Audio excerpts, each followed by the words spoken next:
Maurizio Cattelan est une star, c'est un des artistes contemporains les plus connus actuellement. Il est né en 60, il vient d'Italie, il habite à New York et il a même bénéficié en 2011 d'une rétrospective au Guggenheim. Lorsqu'on a annoncé qu'il était l'objet d'une exposition à la Fondation Beyeler, le monde de l'art contemporain était en émoi.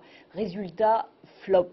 Flop parce qu'il y a une seule œuvre composée de 5 chevaux qui sont encastrés dans le mur. Flop parce qu'à force de vouloir faire des surprises, on est un peu déçu. En fait, Maurizio Cattelan est un farceur.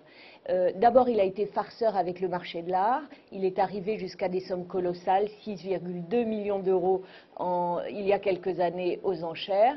Et puis, il est un farceur parce qu'il aime jouer avec les principes de la dématérialisation de l'œuvre. Il veut faire des surprises. Et à force de faire des surprises, on s'essouffle. En 2011, il a annoncé qu'il arrêtait d'être artiste.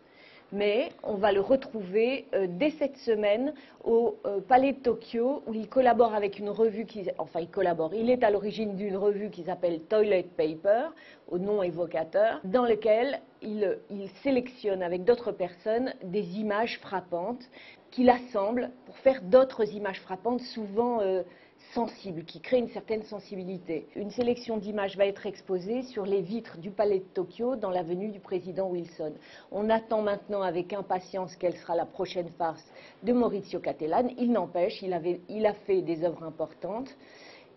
Et il a fait aussi des œuvres dérisoires. Maurizio Cattelan, c'est le digne héritier de deux grands artistes du XXe siècle. D'abord Marcel Duchamp, par le côté dématérialisation et farce, et ensuite d'Andy Warhol, par sa fascination pour les médias et son désir de créer des entreprises comme des journaux et des galeries. Autre farce de Maurizio. À bientôt!